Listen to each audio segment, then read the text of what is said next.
Okay, before I start this time-lapse drawing, I wanted to go over a problem that has emerged. Now, I'm one for experimentation, and I believe, like Marcel Duchamp, there are no accidents in art. So every mistake that comes up is an opportunity to solve a problem.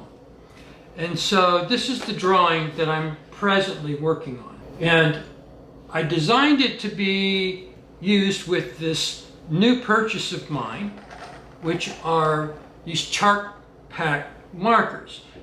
Now, at the time I bought these markers, I thought they were another version of alcohol markers. But as it turns out, no, you didn't do your homework.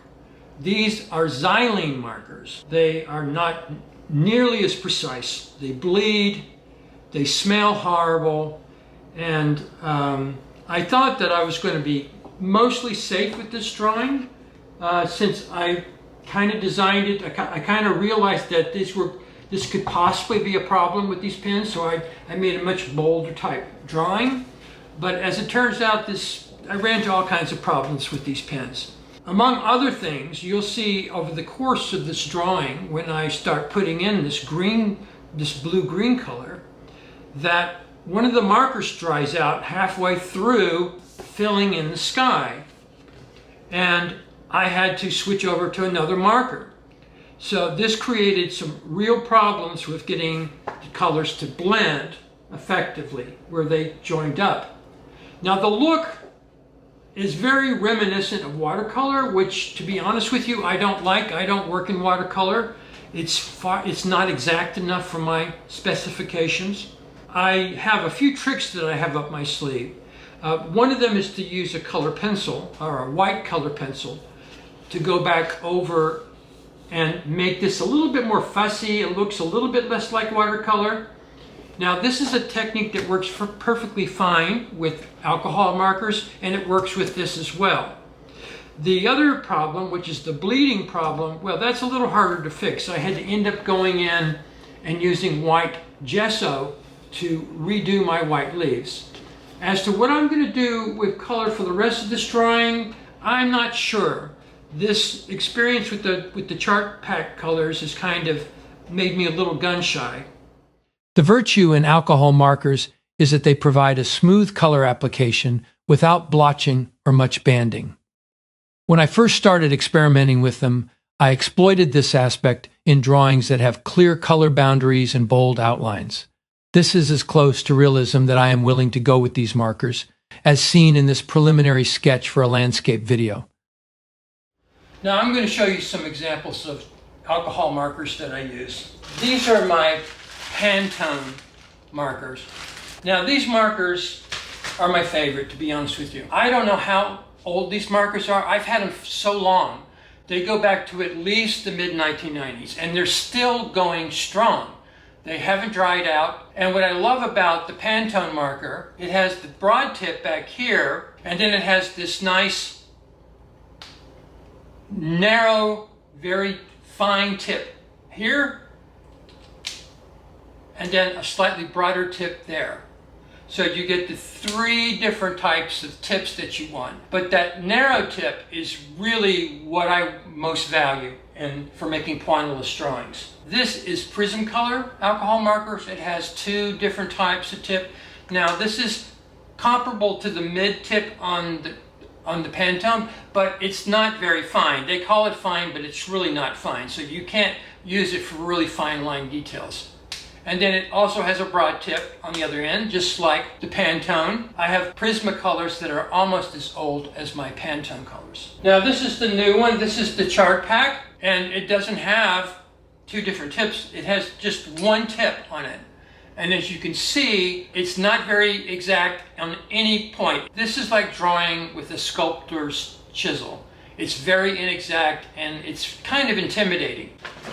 So these are my folders in my drawing tub from all my fine arts drawings. So I have to go hunt through these to find a couple of examples of very old alcohol marker drawings. So alcohol markers have one major drawback, which is that they tend to bleed through paper to the backside.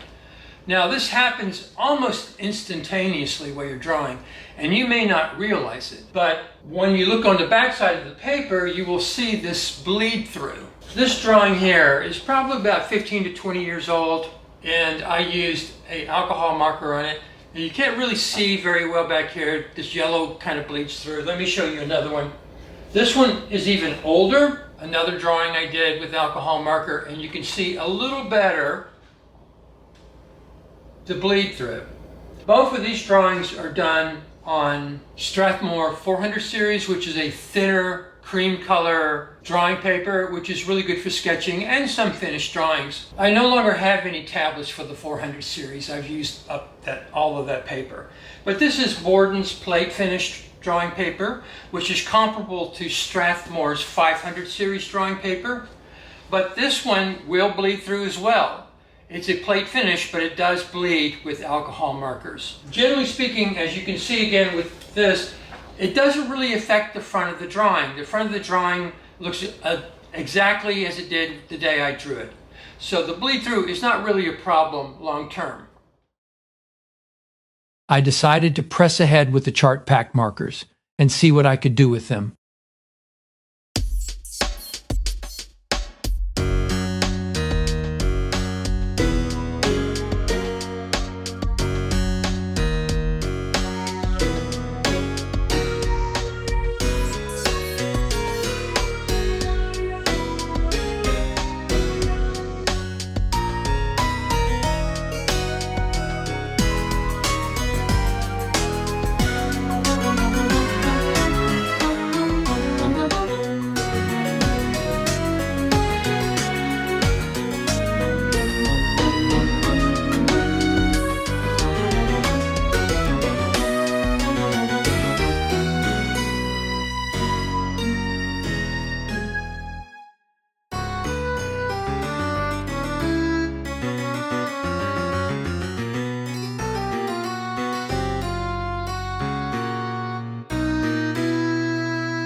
You cannot park on that side of the block.